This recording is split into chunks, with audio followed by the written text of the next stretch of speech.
నమస్తే అండి. నమస్తే.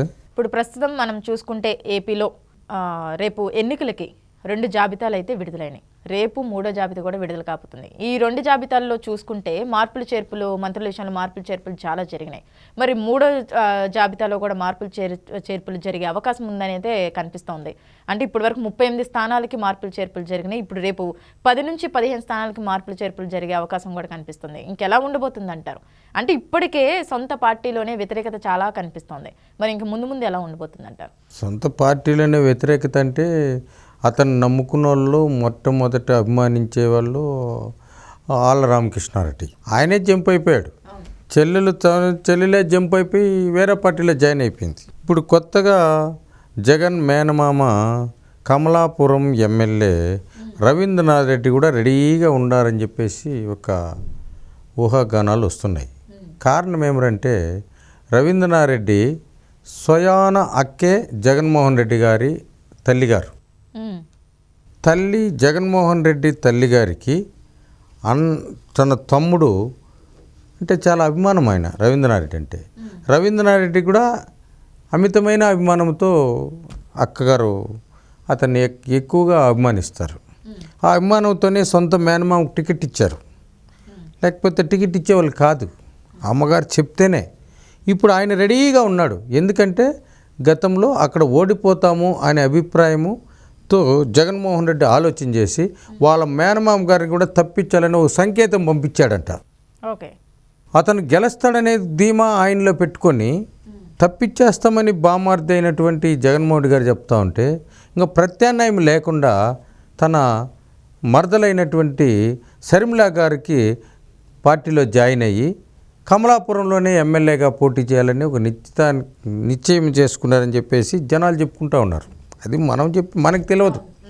ఎందుకంటే వాళ్ళకు శ్రేయోభిలాషులము కాదు, వాస్తవంగా ఆ పార్టీకి సంబంధించిన వాళ్ళు కాదు. అక్కడ రూమర్స్ పూర్తి స్థాయిలో వాళ్ళకి సంబంధించినటువంటి వ్యక్తులు అక్కడ టీఎంగల్ కాడ ట్రావెల్ చేసేటువంటి రైల్వే స్టేషన్లో చెప్పుకుంటూ ఉంటారు. ఏమిరా అభిమానం అంటే ఏందోమ్మా, ఇప్పుడు ఈ రాష్ట్రంలో జరిగే ఆటుపోట్లు, ఈ జంపింగ్ జిలానీలు ఎంతమంది ఉంటారో ఎంతమంది పోతారో ఏమీ మనకు అర్థం కాలేదు. ఆ జగన్మోహన్ రెడ్డికి ఊరివే అర్థం కాలేదు. మా జగనన్న చాలా తెలివైనడు. ఆయన ఇప్పటి నుంచో ఆలోచన చేస్తూ ఉంటాడు. ఎవరు పోయినా కూడా ఆయనకేమమ్మా డబ్బులు వేల లక్షల కోట్లు డబ్బులున్నాయి. లాస్ట్కి ఎవరు దొరకలేదనుకో, ఎవరినో గొర్రెలు జనాలే ఒక గొర్రెలు మాత్రం మంద అయిపోయిందమ్మా. వాళ్ళ ఇష్టప్రకారం 2019వ సంవత్సరంలో జగన్మోహన్ రెడ్డి ఇచ్చిన హామీలు, హామీలను జనాలు ఆకర్షణ అయిపోయినారు. ఆకర్షణ అయిపోయి జగనన్న ఏదో కిరీటాలు పెట్టేస్తారు, టక టక టక టక వచ్చి గుద్దేసినారు. ఒక్క ఛాన్స్ ఇమ్మన్నాడు కదా అని వీళ్ళు నమ్మేసి ఒక్క ఛాన్స్ ఇచ్చారు. ఆయన ఇంకా 30 సంవత్సరాలు నేనే ముఖ్యమంత్రిని వెనక నుండే భజనపూర్లో డంకా కొట్టి కొట్టి కొట్టి కొట్టి ఈ మైండ్లో ఫిక్స్ అయిపోయాడు. ఓహో, ఇప్పుడు 5 సంవత్సరాలు అయింది, మనం ఎన్నో లక్షల కోట్ల రూపాయలు ప్రజలకు పంచిపెట్టినాము, ఇది వాళ్ళకి చేరింది, లబ్ధి జరిగింది. ఎవరు చెల్లెలు పోయినా, తల్లి పోయినా, మేనమామ పోయినా, వెనకంటి ఉండే ఎమ్మెల్యేలు పోయినా ప్రజలు నా పక్క ఉండారు అనే ఒక దృఢమైన సంకల్పం పెట్టుకున్నాడు జగన్మోహన్ రెడ్డి. ఒక భ్రమ.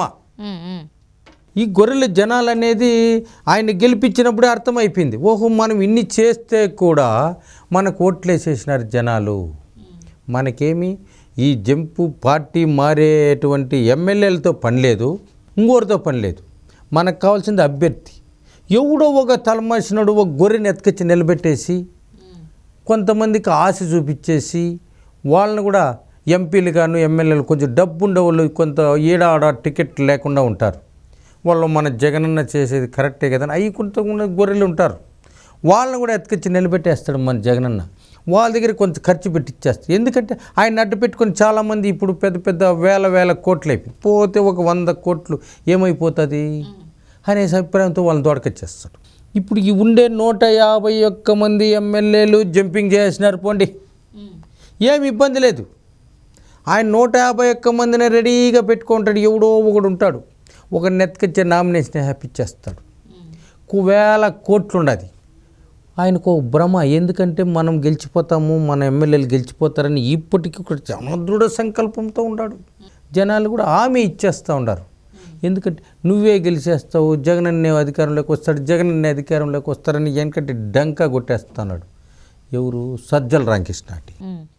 చాలా నమ్మకంతో ఆయన్ని పెట్టుకున్నాడు, చాలా నమ్మకం చెప్తాడు. ఎందుకంటే ఆయన ఎవరిని నమ్మడు. ఆయన్ని ఇప్పుడు జనాలు నమ్మరు, జనాలను ఆయన నమ్మడు. లీడర్స్గా ఉండే ఎమ్మెల్యేలు ఆయన నమ్మేది లేదు, ఆ ఎమ్మెల్యేలుగా ఉండేవాళ్ళు ఈయన నమ్మేది లేదు. నమ్ముకున్న వాళ్ళంతా కొంచెం కరుడు కట్టిన వాళ్ళు ఉంటారు కదా, వాళ్ళకు టికెట్ కట్టబెట్టేసి నామినేషన్ ఇప్పించేస్తారు. నిజంగా మాట్లాడుకోవాలంటే జగన్ చెప్పిన కళ్ళబొల్లి మాటలకి జనం నిజంగానే నమ్మారు. ఎందుకంటే ఇప్పటి వరకు చూసుకుంటే జగన్ చాలా అరాచకాలు, అవినీతి, అక్రమాలు చాలా చేశారు. దానికి ఆయన కేసులు పెట్టడం, జైలుకు వెళ్ళటం ఇవన్నీ అయినాయి.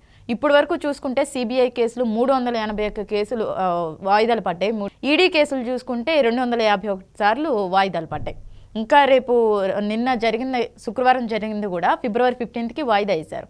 మరి ఆధారాలు ఉన్నా కూడా ఇన్ని వాయిదాలు పడుతున్నాయి. ఎలా నమ్ముతున్నారు అసలు జనాలు? ఇన్ని కళ్ళబొల్లి మాటలు చెప్తుంటే జగన్ గారు ఎలా నమ్ముతున్నారు అసలు? అమ్మ 300 కాదమ్మా, 56 వారాలు సంవత్సరానికి. ప్రతి శుక్రవారము ఏసీబీ కోర్టులో ప్రతి శుక్రవారము మా జగన్ అన్నది కేసు ఉంది, పోవాలా. ప్రతిపక్షంలో ఉండేటప్పుడు ప్రతి శుక్రవారము పాదయాత్రలో ఉంటే ఎక్కడి నుంచో వచ్చి ఇక్కడికి వెళ్ళిపోతా ఉన్నాడు. 2 రోజులు కోర్టుకు హాజరవుతున్నాడు, 2 రోజులు రెస్ట్ తీసుకొని మళ్ళీ పాదయాత్ర చేస్తూ ఉన్నాడు. అంటే సిబిఐ కేసులు, ఈడీ కేసులు కంటిన్యూగా. వాళ్ళకి ఏం మా జగన్ అన్న దగ్గర ఏం డబ్బు లేదమ్మా. కోట్లు ఉంటే కుమ్మరిచ్చేస్తూ ఉంటే వాళ్ళు లాయర్లు, జడ్జిలు వాడు ఉండే వాళ్ళతో ఇంకేం పని. గతంలో ఈయన సోదరుడు లాంటి గాలి జనార్దన్ రెడ్డి ఉన్నాడు, జడ్జినే కొనేసినాడు 100 కోట్లు 60 కోట్లు ఇచ్చి. పాపం ఆ జడ్జి డబ్బు తీసుకొని ఇతనికి తప్పుడు సాక్షులు సహకరించి తప్పుడు కేసులకు ఉద్యోగం పోయి చచ్చిపోయి. ఈ విధంగా వీళ్ళకు మధ్యవర్తి నడిపేదానికి ఇంకొక ఆయన భీష్మాచార్యులు లాంటి విజయసాయి రెడ్డి ఉన్నాడు. ఆయన పూర్తిగా ఆయన పని ఏమీ లేదు. ఢిల్లీలో కేసులు, జగనన్న కేసులు ఎన్ని ఉన్నాయో వరుసగా లిస్టు తీసుకొని రేపు వారం ఏముందని ఇవన్నీ టోటల్గా చూసుకొని ఆ జడ్జిలకు సంబంధించిన ఏపీపీలను వీళ్ళకంతా కట్టలు మూటలు ఇచ్చేసి సర్దేస్తాడు మా జగన్. వాళ్ళ తెలివైన వాళ్ళన్నా మా జగనన్న. అంత తెలివి ఈ దేశంలో ఎవరికి లేదు. మహామహులు కాంగ్రెస్ పార్టీలో ఉండింది. కాంగ్రెస్ పార్టీలో ఉండేటప్పుడు ఎంతోమందిని ఎనుకు ముందు ఆలోచన చేయకుండా జైలుకి పంపించేసింది కాంగ్రెస్ పార్టీలో. మంత్రులు ఆ రాజా గారిని, కనుమూలిని ఇలాంటి వాళ్ళు ఎత్తుకుంటే కేంద్ర మంత్రులంతా జైలుకి పోయినారు. చాలామంది ఆర్థిక నేరగస్తులంతా జైలుకి వెళ్ళిపోయినారు. ఈ మోడీ గారు ఇతనితో బొమ్మటాడిస్తాడు. చెక్క బొమ్మ ముందు గతంలో తోలు బొమ్మలు ఆడుతూ ఉన్నారు.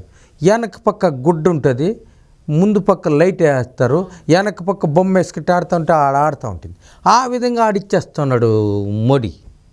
కారణం ఎవరంటే ఈయన ఆ విధంగా ఆడతాడు. ఎందుకంటే కేసులు ఎన్నమ్మా ఉండేదా. ఈ కేసు ఒక కేసులో పోయి వెళ్ళిపోయినాడు అనుకో, జీవితాంతం మా జగనన్న జైల్లో ఉండిపోవాలి. కాబట్టి ఈ రాష్ట్రాన్ని పూర్తిగా ఏనుకు ముందు ఆలోచన చేయకుండా పూర్తిగా రాయిచ్చేసాడమ్మా మా జగనన్న. ఏమైపోతూ ఉంది మాట జగన్. మనం బాగుండాలా? మనం ఎందుకమ్మా ముఖ్యమంత్రి అయిందా? మా జగనన్న ఏమనుకున్నావమ్మా? అయ్యో ఎవరికి లేదమ్మా అటువంటి బ్రెయిన్. ఆ బ్రెయిన్ ప్రత్యేకంగా ఈ జగన్మోహన్ రెడ్డి జైల్లో ఆలోచన చేసి పూర్తి స్థాయిలో ఈ సిబిఐని ఏమి చేస్తే మన కేసులు ఎవరిని మనం వల్ల వేసుకుంటే మనకు చేస్తారని ఆలోచన చేసేసి ఆ ధర్మారెడ్డిని ఐఏఎస్, ఆయన వాస్తవంగా స్టార్టింగ్ ఐఏఎస్ కాదు, గ్రూప్ 1 అని రాసి ఏం చెప్తాడు కదా జగనన్న, పెంచుకుంటూ పోతామంటాడు. ఈయన ప్రమోషన్ ఇచ్చుకుంటూ ఐఏఎస్ ఇచ్చాడు. ఆయన అక్కడి వస్తూ తిరుమల దేవస్థానికి వచ్చాడు. అక్కడి నుంచి పోతూ ఏవో కానింటి జేవో కానింటి నేరుగా ఈవో అయిపోయాడు. ఆయన కేంద్ర ప్రభుత్వంలో కేంద్ర సెక్రటరియేట్లో కేంద్ర హోంశాఖలో పనిచేశాడు. అక్కడ ఉండే వాళ్ళకంతా ఇక్కడి నుంచి లడ్లు, ఇక్కడ దర్శనాలు, ఇక్కడ వచ్చే డబ్బు మూటలు ఎత్తిపిచ్చేస్తారు. జనాలు పిచ్చోళ్ళమ్మా, ఏమి ఇస్తారు దాన్ని చూసేస్తారు. కేసులన్నీ వాయిదాలు పడాలి, ఎన్ని వాయిదాలు పడాలన్నా ఏమి ఉరిసిచ్చిచ్చేస్తే కూడా లేదమ్మా. ఇప్పుడు మా జగనన్న ఇప్పుడు సొంత తమ్ముడు లాంటి వాడు వైఎస్ అవినాష్ రెడ్డి గారు ఉన్నారు. పోలీసు వాళ్ళు సిబిఐ వాళ్ళు వీళ్ళు అనుకుంటారు ఈరోజు జైలుకి వెళ్ళిపోతాడు వాళ్ళు కాకి కూసినట్టు కూసుకుంటూ ఉన్నారు. ప్రతిపక్షాల వాళ్ళు, electronic media, print media. Avinash Reddy ఈ పొద్దు జైలుకి పోతాడు, ఏమన్నా జైలుకి పోయినాడమ్మా? ఇక్కడి నుంచి నేరే కర్నూలు హాస్పిటల్లో చేరాడు. కర్నూలు హాస్పిటల్లో సిబిఐలు వచ్చినారు, ఆగి తన్నాడు. అట్లే ఒక సిబిఐ లోపలికి వచ్చాడమ్మా, తల్లిగారిని ఎత్తుకొచ్చి హాస్పిటల్ పెట్టి జబ్బు లేదు గిబ్బు లేదు ఇవంతా చూసుకున్నారు. అటు బెయిల్ ఇప్పుడు ఇచ్చినారో తెలియదు, కోర్టు అటెండ్ అయినట్టు మరుసటి రోజు తెలిసింది అరెస్టు బెయిల్. అబ్బా ఎక్కడన్నా చూసినారమ్మా? ఒక మర్డర్ కేసులో ఒక ముద్దాయిని అరెస్ట్ చేసినట్టు బెయిల్ ఇచ్చినట్టు. ఇదేంటో సీక్రెట్ అమ్మా. లంచం ఎట్ట తీసుకుంటారు? సీక్రెట్గా ఇట్టకి పెట్టి లేదా ఇంట్లోనే తీసుకుంటారు. ఈ సిబిఐ కేసులో ఒక ముద్దాయిని, మర్డర్ కేసులో ముద్దాయిని సిబిఐ వాళ్ళు అరెస్ట్ చేసినట్టు మళ్ళీ బెయిల్ ఇచ్చినట్టు ఎక్కడన్నా ఉందమ్మా?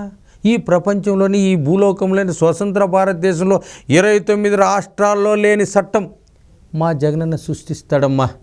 ఈ సిబిఐలు అయితేమి, ఈడీలు అయితేమి, ఈ తాత ముత్తాతలు రాసి చట్టాలు రాసి రాత్రి బొగుల్లో కొన్ని నెలల తరబడి అంబేద్కర్ గారి చట్టాలు రాసి యాక్ట్లో ఏమైపోయినాయమ్మా?